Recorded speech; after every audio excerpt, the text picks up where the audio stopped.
Maraming Christian, hindi po nag-i-struggle sa kakulangan ng vision. Naniniwala ko maraming Christians ang nag-i-struggle dahil kulang sa surrender. Lalo na po yung kultura natin na tinuruan po tayo na follow your dreams. Narinig nyo na po ba yan? Follow your dreams. Nakikita nyo yan sa mga ref, nakikita nyo yan sa mga jeep, nakikita nyo yan sa mga social media posts, naririnig nyo yan sa mga TED Talks, nakikita natin yan sa mga pop culture, sa mga branding and advertisement. Pero yung salitang follow your dreams, hindi ho biblical yan. Hindi po itinuro ng Biblia na sundan natin ang ating mga pangarap. Yan po ay cultural mantra. Nakasanayan na po natin. However, hindi natin maitatanggi na marami ho talagang tao, mas pinupurso nila yung pangarap nila kesa yung layunin ng Panginoon sa kanilang buhay. No wonder marami pong mga tao today successful pero parang hindi nakakapagpahinga. Napansin niyo ho ba na maraming tao, they have the money, marami silang pera pero nawawalan ng meaning ang kanilang buhay. Oo, marami silang ginagawa, productive sila, but at the end of the day, their heart feels empty. Maraming mga Christians din in our generations today, parang paabante ng paabante yung career, pero paatras ng paatras yung calling. Something is wrong. Ang puso natin nangangarap, pero kailangan nating maunawaan at mapaalalahanan na ang buhay natin may purpose. Kung ang toothbrush nga may purpose, ikaw pa kaya? Kung ang ilaw nga may purpose, ikaw pa kaya? Ang toothbrush, ang purpose niya, ipanglinis ng ngipin. At least siya, alam niya ang purpose niya. Ikaw, ako, tayo kaya? Ano ba ang purpose natin? Ang purpose lang ba talaga natin magtrabaho ng magtrabaho araw-araw, kumain, matulog, tapos na? O may mas malalim na meaning ang buhay? Ang purpose ba natin, uminhale ng oxygen at mag-exhale ng carbon dioxide? At pagkatapos nun, tapos na, mamamatay tayo, mawawala tayo dito sa mundo, at pagkatapos nun, tapos na ang ating buhay. Nagkakaroon po ng problema kapag yung purpose natin at yung plano natin ay nagko-compete with each other. Pag yung plano mo sa buhay at yung purpose ng Panginoon nagkaroon ng pagbabangga, ibig sabihin, hindi alam kung sino ang dapat mauna, marami ang nagre-resulta sa burnout. Bakit nababurnout? Bakit ko sinabi na posibleng ma-burnout ang isang tao na hindi niya alam kung ano ang kanyang ipaprioritize? Because it's possible for us to dream outside God's design. Okay, let me repeat. It's possible for a Christian to dream outside God's design. But you can never fulfill your purpose outside of God. Okay? So pwede kang mangarap na labas sa disenyo ng Panginoon, pero hindi mo magagawa ang purpose ng Diyos kung tatanggalin mo siya sa iyong buhay. Bakit to? Ang pangarap nagbabago. Naalala ko, many years ago, na-share ko yan, nasa YouTube pa yata eh. Isa sa mga pangarap kong sasakyan, BMW. Pero nung nalaman ko yung presyo, e-bike lang, okay na pala ako. Kasi di ba, napansin nyo, ang pangarap nagbabago siya eh. Ang pangarap seasonal siya. Ang pangarap negotiable siya. At karaniwan ng mga pangarap natin ay powered by our desire. Anong ibig sabihin? Kumbaga, kaya ka nangangarap, nagdi-desire ka. Halimbawa, nagdi-desire kang yumaman. Nagdi-desire kang sumikat. Hindi ba sama ha? Nagdi-desire ka maging komportable. Nagdi-desire ka na yung mga anak mo makatapos ng pag-aaral. Nagdi-desire ka magkaroon ka ng influence at hindi lang ikaw ang nai-influence. Ganun ang pangarap eh. Usually, powered siya and motivated siya. Ito ang gusto ko. Pero ang purpose iba. Kung ang pangarap driven siya, ito ang gusto ko, ang purpose ina-assign. Ang purpose by design. Ibig sabihin ng ina-assign, hindi ikaw ang pumipili ng purpose mo. Sa pangarap, ikaw eh. Pero sa purpose, hindi ikaw pipili niyan. Ang pumipili ng purpose mo, yung lumikha sa'yo. So, posibleng ang pangarap mo yumaman, pero ang purpose mo maglingkod. Okay? Posibleng ang pangarap mo maging sikat, pero ang purpose mo maging steward, sumunod, to build other people, o dalhin ang ibang tao pabalik sa ating Panginoon. Kumbaga, sa pangarap, laging sinasagot yung tanong na, ano bang gusto kong mangyari sa buhay ko? Pangarap yan eh. Pero kapag purpose, bakit ba ako nilikha ng Diyos in the first place? Ano ba ang reason kung bakit ito nangyayari?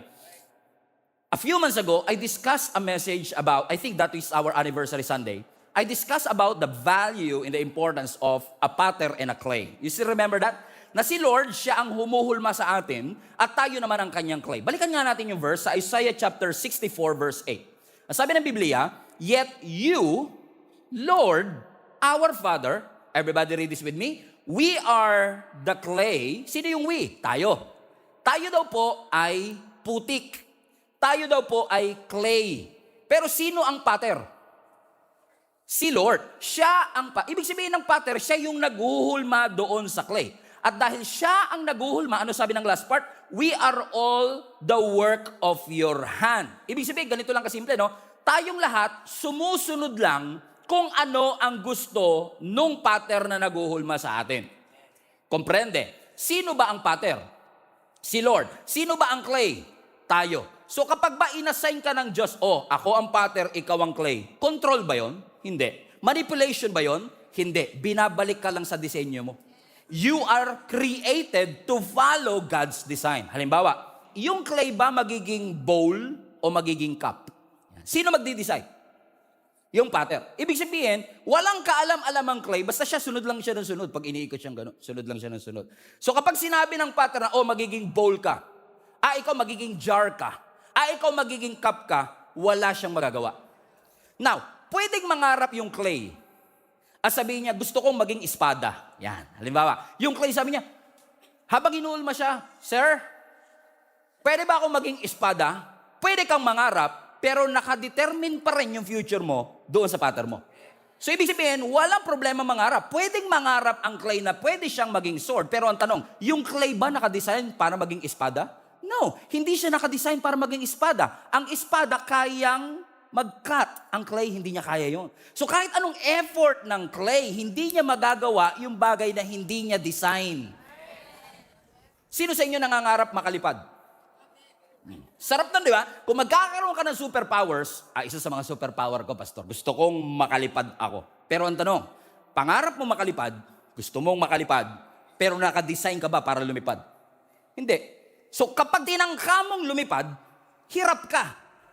Imposible pa nga eh. Tama, andyan pa ba kayo? Tama. Pero yung hirap ka, madali sa ibon. Kasi yung ibon, design talaga siya para lumipad. Meron na ba kayong nakitang ibon na nag-enroll sa flight school? Halimbawa, gusto kong matutong lumipad. Okay? Paglipad 101. Ayan. May ganyan ba? May lesson ba ang ibon para sa... Wala.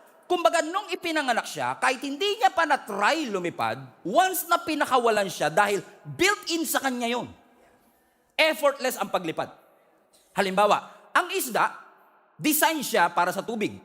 Wala kang makikitang isda na nag-e-enroll sa swimming school. Walang isda na nag-swimming lesson. Lahat ng isda, naturally, based on design, bigla na lang silang lumalangoy. So, ibig sabihin, kung ang ibon lumilipad, ang isda lumalangoy, hindi mo pwedeng pagbaliktarin. Bakit? Ang isda, unless flying fish, pwedeng makalipad, pero for a while nga lang eh.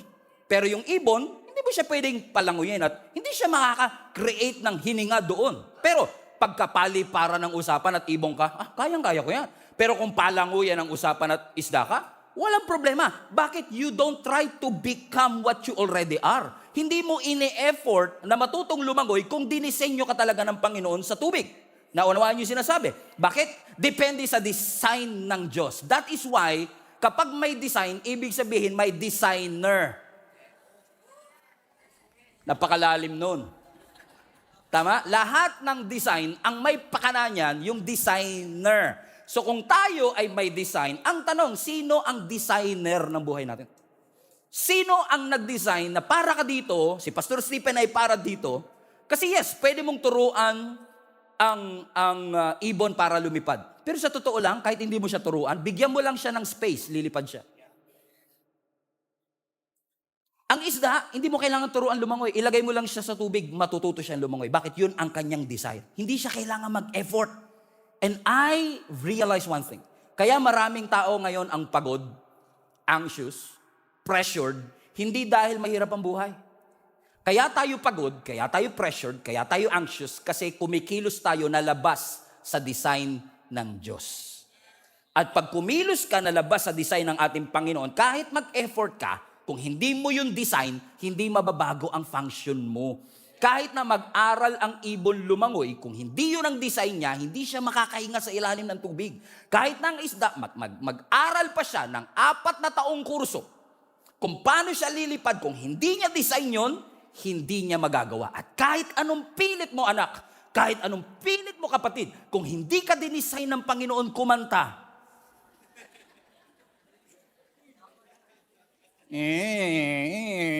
Pastor, gusto kong kumanta. O sige na, gusto mong kumanta, pero tanongin mo, gusto ba namin? Yun muna ang tanong sa... Sabi mo sa katabi mo, wag mo na pilit. Sabi mo, parang hindi nyo sinabi Amen? Kasi, halimbawa, kung talagang hindi ka kumanta, pag nag-effort kang mag-aral, may improve ba performance mo? Yes, may improve ang performance mo, pero hindi mo